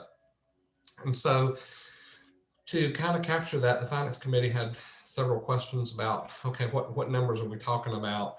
And let's look at real-time transactions and what it would cost the customer. So I went back and did kind of an in-depth analysis. I keep a history and some charts related to credit card transactions anyway, as I balance monthly to track those things. And so what I did is, if you notice at the top in red, I said fiscal year 1920. We didn't want to take the current fiscal year because we're only a few months into it. I wanted to see truly what a balanced, reconciled June 30th, 2020 fiscal year. Let's take actual data and compare it. So we're comparing apples to apples. So we took that data set, and you'll see that it actually cost us $67,739 in processing cost to take debit and credit card transactions in fiscal year 1920. If we went to the new portal that we talked about in November, there's a new portal by our software company that allows a lot of options that the customers don't have now. Expanded ability to see invoices, expanded ability to get emailed invoices. They're soon implementing a telephone option where you can pay by telephone. A lot of new features in there, much more user-friendly, much more in line with our new website, much more Windows-driven versus the DOS look of our current portal. The cost to go to that, and we still absorb the 100% of the fees, you'll see that cost is projected for last fiscal year, and it'll be even higher for next fiscal year, is $124,436. That is a lot of money to spread across the organization. Now, the other option, spreading it to the customers, which this new portal allows, we never see any of the fees. It's not a situation where it's 100% passed to us and then we pay back some of it. They collect the fees, they keep the fees, they submit 100% of the payment itself straight through to Seguasa same day. You see that cost would be $6,492. So if we leave things as is, using that fiscal year, it's costing us roughly $68,000 to offer this service to customers. If we pass those fees on to customers, it would cost us roughly $6,500. So you can see that we'll save over $60,000 in the budget that would not have to be passed on through rate increases if we took that route. And I'll stop there and ask any questions. We've got a second chart that talks about the Finance Committee was very interested in, okay, well, what fee would it cost a typical customer? And the next chart has that information on it. But are there any questions about this cost? So this is what it would be with 19 to 20, with 21, 22, it's going to be higher. That's what you said, right? Yes, ma'am. That 67,000 1,000. would be roughly 82,000. And so incrementally, you'd see those numbers go up. The green bar on the right-hand side would not change because you're passing it all on to customers. So Seguasa's cost would not change from the 6,500. But yes, ma'am, if we absorb the cost, that first column would be closer. My projections are 82,000. And the second column, my cost estimates are about 135 to 140,000. So to be really flat out frank on this, if we leave it the way it is, it's going to be 82,000 roughly, plus the cost of the customer service representative going from part-time to full-time at the counter, which is probably another $20,000 roughly, including benefits. So we're over $100,000 if we leave it the way it is next year. I'm not sure I 100% follow you on the customer service rep. This is for all online payment portal. Now, the one concern we had that we mentioned in the November meeting is we're concerned that when we implement a payment portal fee for people paying through credit cards on the payment portal, that may push some of the customers back into the office and increase the flow. And we certainly wouldn't want that to happen because, as you say, then we would be looking at needing more resources in the office.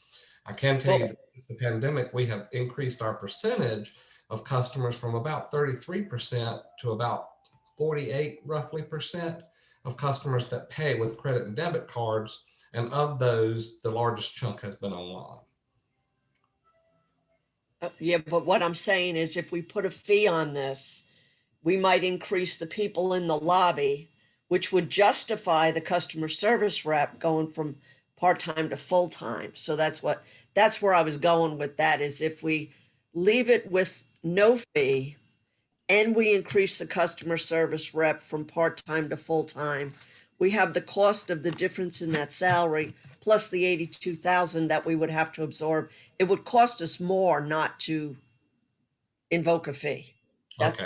Yeah. I'm following you now. Yes. Yeah, and let's keep in mind, let's try to unlink these just a little bit here, that we've demonstrated the need for those additional hours for that clerk that we're promoting in the budget. So we're not hedging that when we go in this direction, should we go in this direction, that we'll have that increased demand. We already have that demand out there that's necessary. That's why we're asking for those additional hours related to that position. Something I want to mention as well is that there's options in terms of how you structure this fee as well. You could, for example, instead of offsetting this fee directly to the transaction itself, there could be models out there that Richard and I have discussed where we could implement a fee across all of the ratepayers, if you will, for the technology basically that's being used and utilized out there by all of us.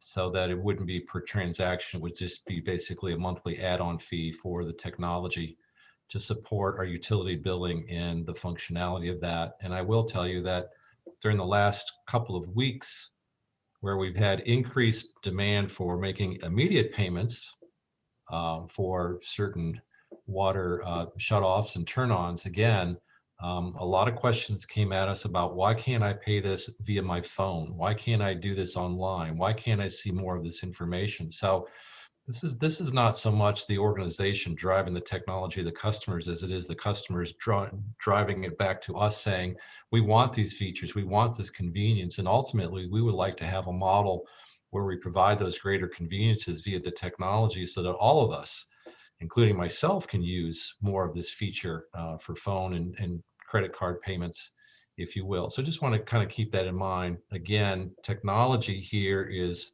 the service line, and moving forward with all of the interactions and the schedule changes we had this last year with COVID, we're trying to drive, if we can, more and more business to this self-serve model, which has been being developed across the industry for many years. So anyway, Richard's put together a good chart for us here to capture FY19 and 20 payment data. Richard, would you like me to move to the next page, the next slide? That'll be fine unless there's other questions, and we can always come back to this slide if there are. So if we went the traditional convenience fee method where the credit card company charges a certain percentage and a 0.012 cents per transaction, that sort of thing, this is roughly based on the information provided to us by the service provider and the merchant services provider. This is roughly what it would translate into costing the customer. So you see that for a base customer paying $80.24 right now, that fee would be roughly $2.83. $100 bill would be 3.53. For every 150 they're paying, it would be $5.30. This is the fee to get to that third column that we looked at on the previous, where the customer is bearing all the expenses of the transaction. Sequasa only pays an annual software fee. Gets us back to that column that was green that said $6,500 roughly cost to Sequasa.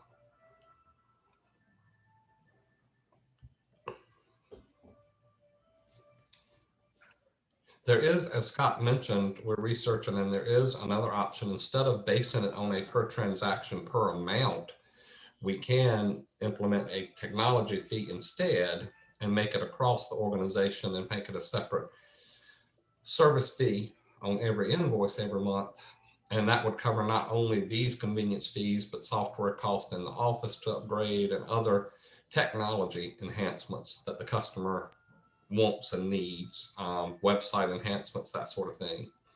That's another option that we're reviewing, and we were just bringing this to the Finance Committee's attention to let you know that as we look at costs related to services and customer services and customer demand, we're trying to look at avenues to recapture some of those operating costs rather than passing them through as a rate increase.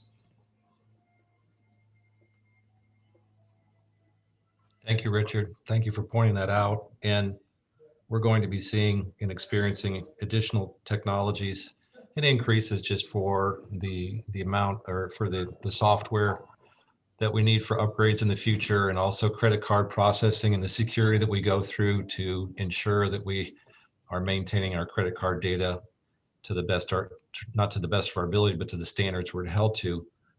Additionally, I've heard some comments on this just in general discussion among staff, is that, well, but my mom doesn't use the technology, or my grandmother doesn't use the technology, and she won't use this. And it said, well, yes, but is the daughter or the granddaughter or grandson using this technology to help them pay their bill? And we've seen that as well, that we have some customers that come in with someone else in the family that might be a little bit more technology savvy and taking advantage of this technology at the same time to help them make a payment or have access to that technology. So I don't think this is truly just a certain generation. I think this can affect all generations across our customer base. So I just wanted to add that in as well. So interested to hear more from the Finance Committee members on the idea of shifting these costs more to fee-driven programs, if you will, to cover some of these costs.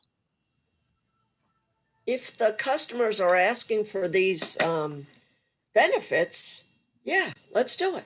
Let's give them what they want. I'm guessing we're staying with eGov on this program, and they've got good security, so we don't have to worry about customer information getting hacked or any of that stuff. The program that we're looking at is a software partner of eGov. eGov is actually the Harris software portal. This is a partner that they partner with to offer a more enhanced portal. And we did discuss PCI security, and they, of course, are responsible for all PCI security. So they're supposedly, yes, as secure, if not more secure than the portal we currently have. Okay, all right. Yep, I'm all in favor of doing this rate for service, however we have to do it. Whoop. I just lost you all there. Hello? Yes. There we go. Yep. We got you. I think you're on mute, Mr. I am. Sorry about that. My computer just went, I think as I didn't touch anything, it went to a black screen. But anyways, I agree with Georgiana on if people want to get that service, then they should pay for it.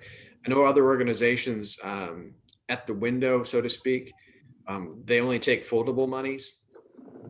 And there's an ATM sitting there if you would like to get the foldable money out yourself and hand it over to alleviate the cost of their own fees. And that's not an uncommon practice to have that type of a situation. I know that when you go to the NCDOT to renew your and pay your tax and tag, you've got to pay a convenience fee. I think it's kind of an accepted practice within the organization, because the person who takes the thing and mails it in a check and writes it out and puts a stamp on it and sends the envelope won't incur this cost. Right, and we won't have to worry about bounce check charges, but we will be getting the revenue so it's good. Well, yeah, people who pay by check are still going to pay by check. Yeah, And then the people who do want to do it on their phone, they'll bang in there and do what they want to do and that kind of thing. so if we do this enhanced, this is gonna, and I'm not picking, I'm just asking. If a customer pulls up their name to look at their invoice, please God, tell me we never have to do this again, but it would pull up in our last 6 months, the 2 accounts that are in their names, so they can't tell us anymore. They had no idea there was a second account. Of course, they're going to say it anyway. I do understand that. I would not be able to answer that question because unfortunately most portals and most software did not have the capability for this one-time sort of exception. Nobody's ever heard of it before thing. So I couldn't speak assuredly that would be the case.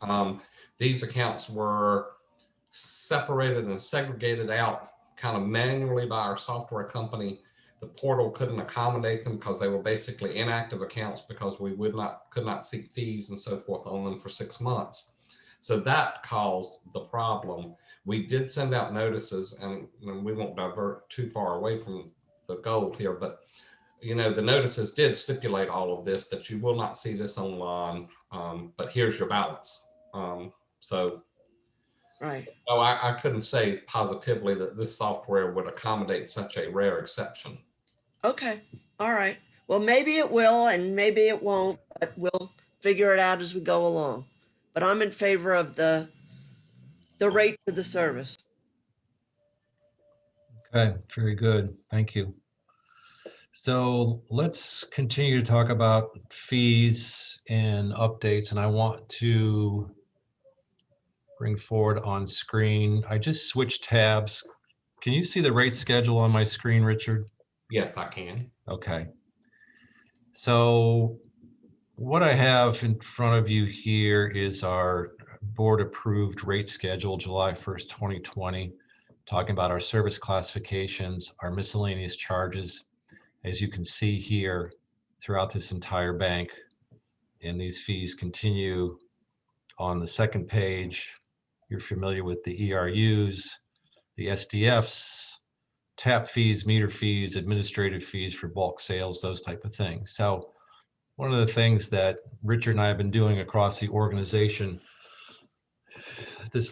during this budget year is taking a look at reviewing all of these fees and documenting what are our actual costs associated to non-payment cutoff admin fees, meter read, multiple trip fees on here. So we did not have anything to present to you today as far as table of values, but want you to know that at our next meeting, our goal is to have for you a schedule of fees for the updates that we have proposed for the rate schedule, where we're able to document and support the amount of time, materials, and effort that it's taking to perform these tasks, so that you can understand why we're suggesting these fees to bring them up to today's standards, if you will, for actual business costs. And ideally, this is what we want to do for these type of miscellaneous add-on fees for customers, if you will, whether they be late fees, convenient fees, service transfer fees. So just want to let you know that Richard and I are working on that and look to present that to you.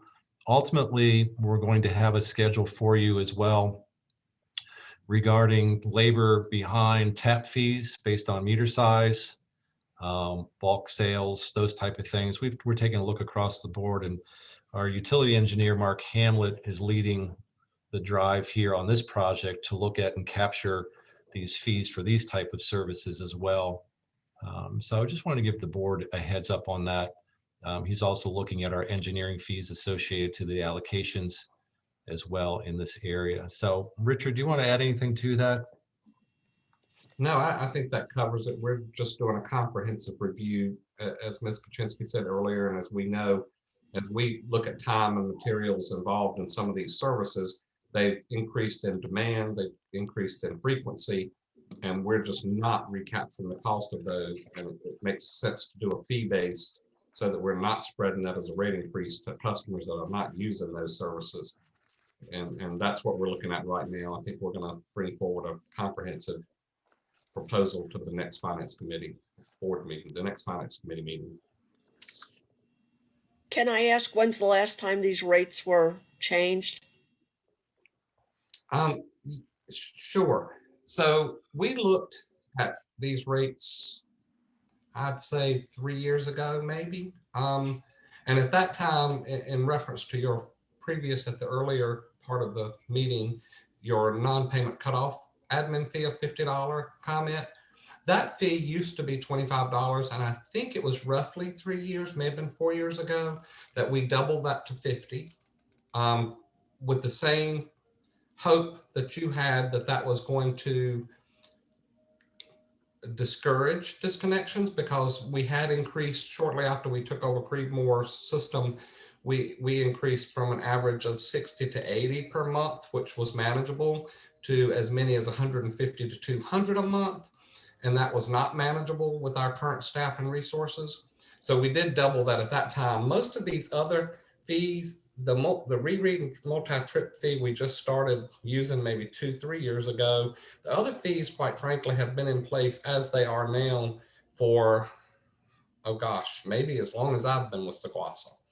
So we haven't raised any of those fees other than the non-payment fee that I recall in many, many years. Now, the service transfer fee, the year we raised the cutoff fee, we did implement that service transfer fee. That was not in the rate schedule prior to that year that we increased the cutoff fee. And we are seeing some revenue from that transfer fee option. Good. Okay. So our presentation will include more or less a table view of our existing rate schedules and rate fees and what the proposed rates are for those functions, including some new fees that we find necessary to put in there as well for some type of a la carte services that are requested of us as well. So, okay, committee members, anything further on that topic?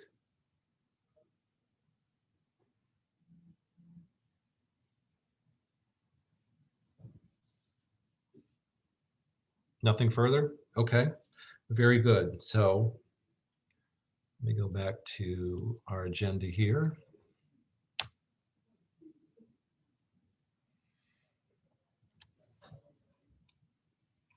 Okay, so we just concluded the fee reviews and updates, talked about that. And now just to touch basically on item 5, personnel and position changes recommended. And we covered this earlier, and I'll just mention this again today, that our proposed budget for FY21 and 22 included changes, changing the current part-time customer service representative position to full-time, and then also included adding 1 part-time position for the communications specialist. And again, the prior year had limited budget for contract labor.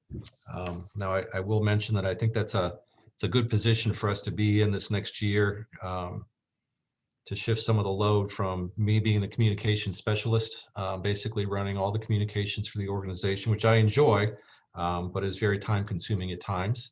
And I think getting this position on part-time will help us to shift some of that load. And of course, we can look at that in the future as well as far as the demand. I know that I've had a lot of comments from board members that they desire to do more with communications all the time, newsletters, more information on the website, more project updates. There's a lot of demands from the board, which is great. We want to do that as well with our website. Hopefully we can address those needs here. If the board would like us to be a little bit more aggressive with our programs, then I would suggest that we move that part-time position to a full-time position. But again, I think that it's a good place for us to start this year just to see how we ramp up for that position and push out that information as well. So those are the only position changes that we are discussing this year for personnel and position changes. Again, we're trying to keep our budget as lean as possible with our organization at this time, understanding the rate pressures that we have in front of us with the ultimate goal of getting off of the reliance on fund balance and also increasing the depreciation. So does the Finance Committee have any questions, comments at this point on the personnel and position changes recommended? Sounds good to me. Yeah, good. Okay, very good. Thank you. So item 6, other topics, contract audit services for FY 20 and 21. This is an annual item. We brought this up last year during our budget discussions. We will see this again. So I thought it was appropriate today with the Finance Committee just to give you a heads up on this and where we're going with that. So Richard, if you would. Sure. So last year, if you'll recall, we went out for bids on the audit, and the board was presented that, and we chose the firm of Winston, Creech and Evans, which was our previous auditor. Theirs was the lowest bid considerably. So we will not, unless the Finance Committee directs us otherwise, we will not be going out this year for RFP again for audit services. We'll go with the second year price on that contract and be bringing the audit contract to the board probably in April without further Finance Committee discussion unless you direct otherwise. And the rate just for last year, the rate for the Yellow Book audit was $7,600. The rate for this year would be $7,800, a $200 increase based on last year's pricing. Any questions from the Finance Committee on our auditing services or our auditors in general, or? I don't have any questions. Just as our industry standard, how often do most organizations go out for RFP on something like that? That's a good question, and 3 to 5 is the answer. Okay. Most never go out less than 3. It's very unusual unless you've had a problem with the auditor or some sort of findings that the board's concerned about. Okay. Not usually less than 3, and it's not recommended to go past 5. Okay, sounds good. We're right in there.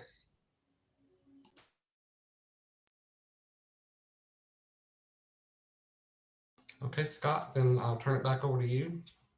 Yes, thank you. And thank you for that discussion. And we will bring that item to the board here, like Richard said, probably April of this year. So, okay. So other topics, I would just like to add next Finance Committee meeting. We do not have to decide it today, but with some of the homework that we have, I would like to double back within the next 10 days or so. But of course, I will reach out to the Finance Committee members and we'll look at our schedules and get that coordinated. And if you're okay, we'll do the same type of meeting as far as the Zoom presentation. So that's all I had for other topics. Board members, Finance Committee members, any other topics for our agenda today?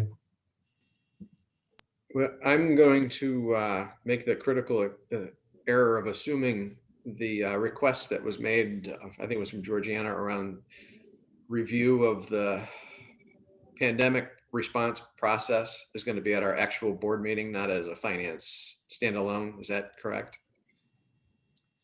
Was that the communications request that you had? Yeah, because, you know, everybody that I had heard from said that they didn't ever know that they had an old account, or let me rephrase it. They weren't aware that there was a secondary account. They thought that the balance they had just disappeared, and they were, you know, they're woefully uninformed as to how the process was going to work, that there was never any letters received, and so on and so forth.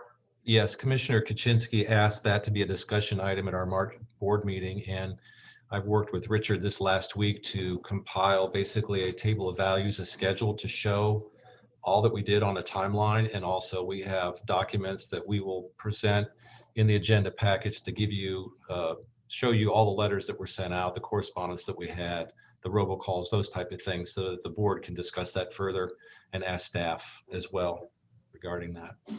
Great. Well, I didn't get bit for assuming then. That's good. And if I may just add one thing, we heard that a lot too.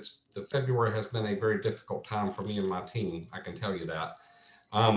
But I will say that in Saguasa's defense, we started sending out roughly, as you know, 816 letters, notifications, vouchers, robocalls. 600 of the 800, over 600 of the 800, 3/4 of the people acknowledged they received them and paid before the deadline to avoid disconnection. So, you know, it's hard to believe that 3/4 of those people got all the notifications that we sent and the other 4th did not. But Okay, well, thank you, Richard. Appreciate that. So Commissioner Kaczynski, anything else? Any other topics? Okay, everybody's probably going to hang me for this when I do this, but I'm going to do it anyway. In the budget, under projects and studies, there's no money. I'm going to bring it up again this year. I want a rate study done this year, this calendar year. In this next budget year, I want a rate study done, and I understand it's going to cost $20,000. I did not have any idea that it took as long as it does to get a rate study done, or I would have pushed it a lot harder last year. But I would like to have it in 21, 22, a rate study done. So if the 0 is just a placeholder for now, or if we need to put in $20,000, which I think that's what Tim said that roughly that would cost. I am requesting that we have a rate study done calendar year 21, 22 for our rates. I don't know how else to tell these customers that we've done everything we can do when I haven't got this study yet. So I know it costs money. I don't like doing this. I don't want to do it, but I really would like to have a study done and find out if there's any other way we can do this. There might not be. I have full faith in Richard and Scott and the previous administration. Well, not the previous, right. Let's go with Richard and Scott and the finance committee prior.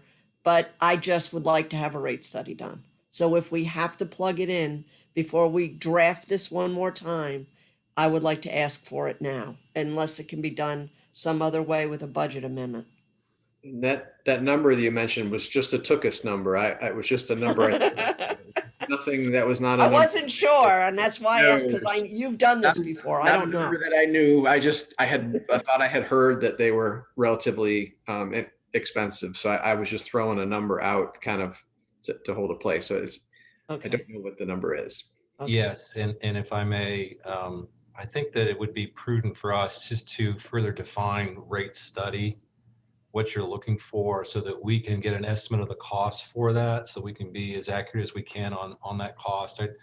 Because I don't know what that cost is. Maybe Richard does. But when you talk about rate study, and we went through this analysis last August at a finance committee meeting as far as a presentation, you're not looking, and tell me if I'm correct or incorrect here, you're not looking for us to study our rates applied against others. You're actually looking at potentially some foundational changes to our rate structure. Is that correct?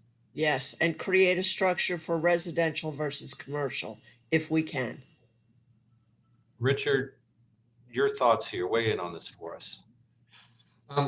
We can go out, we can get preliminary ideas for a budget placeholder and go ahead and include it in the budget. The alternative would be to wait and do it as a budget amendment. That's not preferential, because if we do it that method, it may drop through the cracks again. If it's in the budget, we will track it and follow it, of course.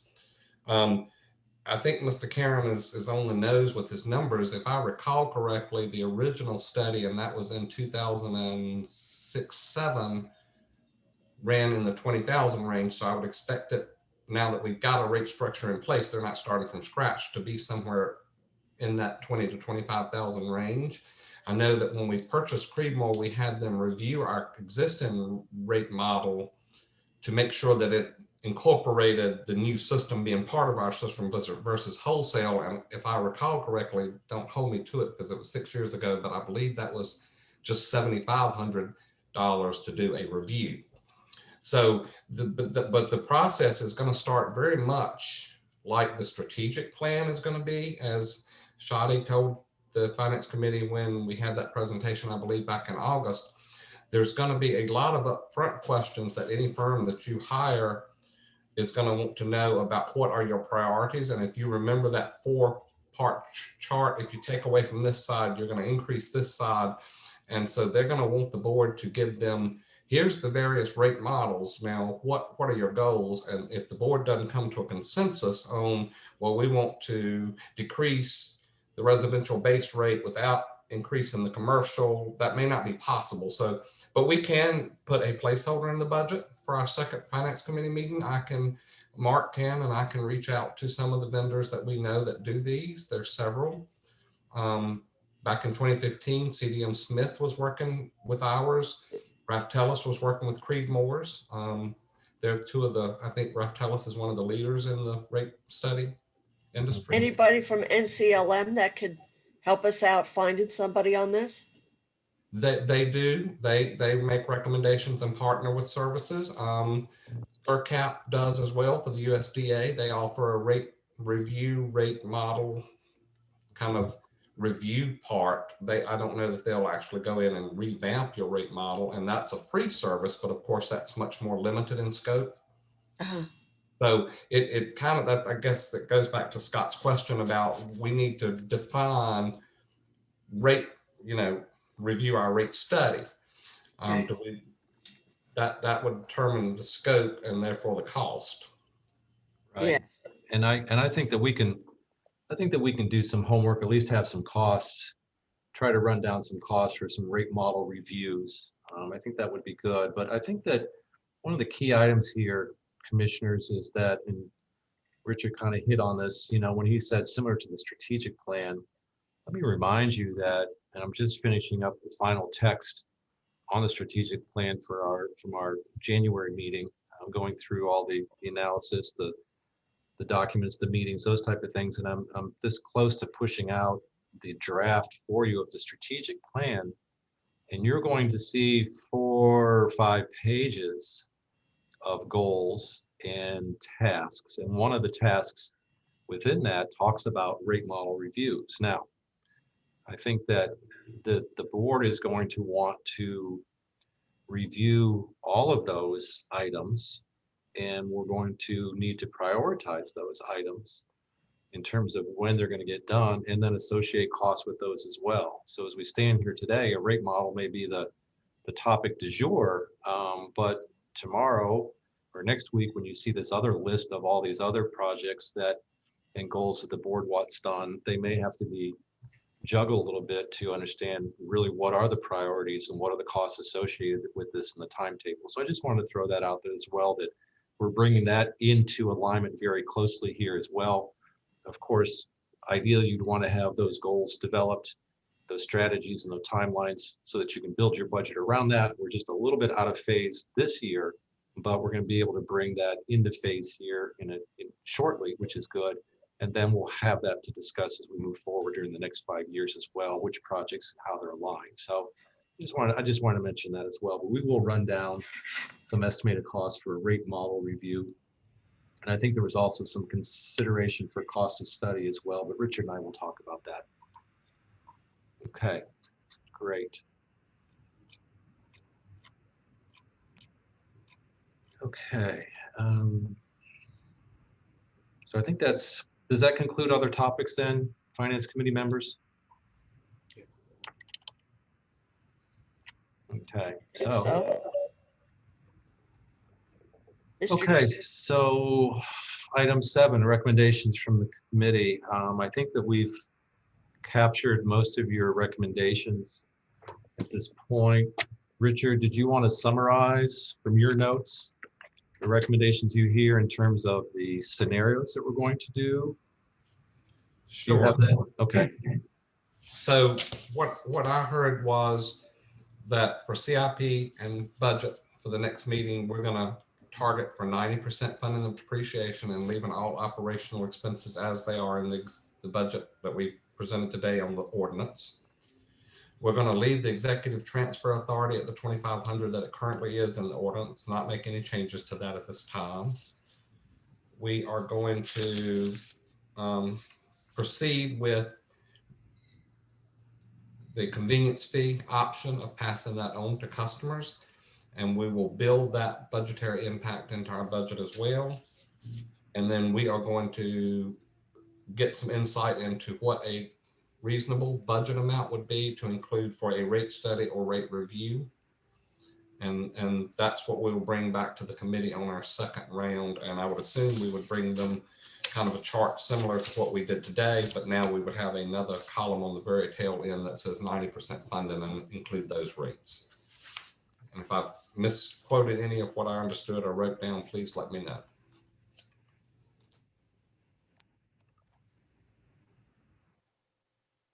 Sounded pretty accurate. I just got an email from Frank McKay. I will share it with all of you. Commissioner, may I just interrupt before we go down? Just a pause. I just had a question on the 2% market adjustment in the budget. Are we going to leave that 2% market adjustment in our budget? Okay, I see Commissioner Karen. I saw your head. Okay, yeah. Okay, Yes. that was one item that I just want to make sure that we had that in there. So okay, I apologize for the interruption, Commissioner. It's okay. You just changed the wording. It took me a minute to figure out where we were, but yeah, we're good. Okay.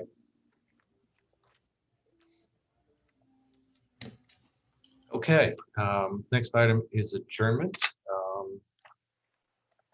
Finance Committee Chair, anything further, or are you ready to adjourn today's meeting? I'm ready to adjourn. Okay. Thank you so much for your time today. We greatly appreciate it. And we look forward to scheduling our next meeting. And of course, we will make that public announcement, and board members, I'll work with you to get a convenient date for us here very soon. All right. As it is public record being sent to a commissioner, if she would forward the email from Frank, that would be fine. Okay. Thank you. Thanks, right. Tim. Yeah, Thank you again so much for your time today. We greatly appreciate it. Thank you all. thank you. Great.